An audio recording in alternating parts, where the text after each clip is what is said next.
Ward 45 में सरकारी भूमि पर भूमाफियाओं का अवैध कब्जा। नमस्कार दोस्तों, आप देख रहे हैं नेशन 4 न्यूज। नेशन 4 न्यूज में आपका स्वागत है। बिहार शरीफ नगर निगम क्षेत्र के बड़ी दरगाह वार्ड संख्या 45 पैठन टोली में सरकारी जमीन पर अवैध कब्जे का मामला सामने आया है। वार्ड पार्षद प्रतिनिधि तसव्वर हसन बम्मी ने जिला पदाधिकारी को आवेदन देकर करीब 22 डिसमिल सरकारी भूमि को अतिक्रमण से मुक्त कराने की मांग की है।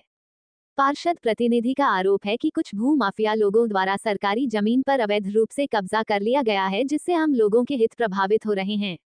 वार्ड पार्षद प्रतिनिधि तसव्वर हसन बम्मी ने डीएम को सौंपे गए आवेदन में कहा है कि वार्ड संख्या 45 स्थित पैठन टोली तालाब के पास लगभग 22 डिसमिल सरकारी जमीन पर कुछ व्यक्तियों ने अवैध कब्जा कर लिया है। उन्होंने आरोप लगाया है कि संबंधित भूमि सरकारी रिकॉर्ड में दर्ज है, बावजूद इसके उस पर अतिक्रमण कर निर्माण कार्य की कोशिश की जा रही है।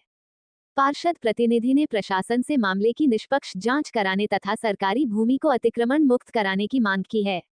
उनका कहना है कि यह जमीन जनहित और सरकारी उपयोग के लिए सुरक्षित है, इसलिए इसे बचाना आवश्यक है।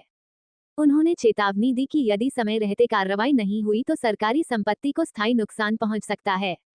वार्ड पार्षद प्रतिनिधि तसव्वर हसन बम्मी वार्ड संख्या 45 ने फिलहाल जिला प्रशासन को आवेदन सौंप दिया गया है और अब लोगों की निगाहें प्रशासनिक कार्रवाई पर टिकी हैं। स्थानीय नागरिकों ने भी सरकारी जमीन को बचाने के लिए शीघ्र कार्रवाई की मांग की है। अब देखना होगा कि जिला प्रशासन इस मामले में क्या कदम उठाता है और कथित अतिक्रमण को हटाने के लिए कब तक कार्रवाई की जाती है। आपको बताते चले, भूमाफियाओं ने अपनी जमीन का रास्ता निकालने के लिए 22 डिसमिल सरकारी भूमि को ढाल रास्ता के लिए बना लिया है। क्या मामला है इसमें? जी, सबसे पहले मैं आप लोग का धन्यवाद देना चाहता हूं कि आप लोग आए।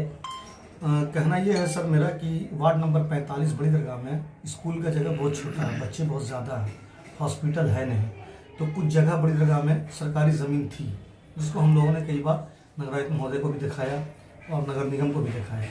लगभग 22-23 डिसमिल, जिस पर हम लोग प्रोग्राम कर रहे हैं कि वहाँ पर या तो हॉस्पिटल बने या फिर स्कूल का ब्रांच है। लेकिन कुछ दिन पहले पता चला वो ज़मीन जो है वो खाता नंबर आपको बताते हैं 160 और खसरा 347, 348 से जो 70-72 डिसमिल ज़मीन किसी की है, और उसी के आगे पीछे 20-22 डिसमिल सरकारी ज़मीन है।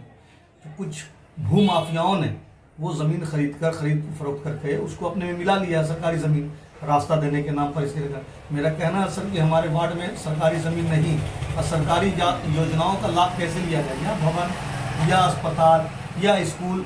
एक इतना बड़ा मोहल्ला और छोटा सा स्कूल है, हम लोग स्कूल का ब्रांच देने की बात करते हैं। कई बार हमारे यहाँ डीओ साहब जानकारी लिए तो यहाँ पर ज़मीन नहीं मिल पाया, हम लोग भवन बनाने की कोशिश किया तो लेकिन ज़मीन, अब जो ज़मीन बची हुई उस पर लोगों का नज़र है। हम ये चाहते हैं जिलाधिकारी महोदय से, जनाब एसडीओ साहब से, नगरायुक्त महोदय से, तमाम जिला के नालंदा प्रशासन से कहना चाहेंगे कि आप आकर के एक बार नापी करा ले और जो सरकारी ज़मीन है उसको मुक्त करा के कृपया करके हम लोग भवन और या स्कूल या अस्पताल के लिए जो कोशिश कर रहे हैं उसको बनाने में सहयोग करें। तालाब पे निकासी को लेकर क्या कहते हैं? गंदगी का अंबार है सर।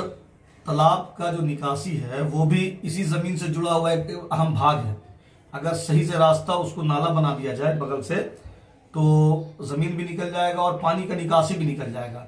भवन सर तालाब भी ठीक बना हुआ, सब कुछ ठीक है, लेकिन वो निकासी में थोड़ा सा प्रॉब्लम है, कहीं पर काम वाम नहीं हुआ है। लेकिन अगर साइड से जो नाला बन जाता, हम लोग कोशिश भी करते हैं, लेकिन चूंकि भू माफियाओं का इतना वर्चस्व है कि आप उस पर कुछ कर नहीं सकते हैं। और जो 22 डिसमिल ज़मीन जो हम बता रहे हैं आपको सरकारी ज़मीन, उसके बगल से नाला बनाया जा सकता है। उसमें जिसकी ज़मीन है अपना, जिसकी अपनी ज़मीन वो अपना ले ले, बाकी जो ज़मीन है 22 इसके बगल से नाला बना के उसमें आगे से जोड़ दिया जा सकता है, जिससे तालाब का देखरेख भी हो जाएगा और उसमें जो उसका पानी, जो मोहल्ले का पानी जो जमा हो जाता है वो भी निकल जाएगा।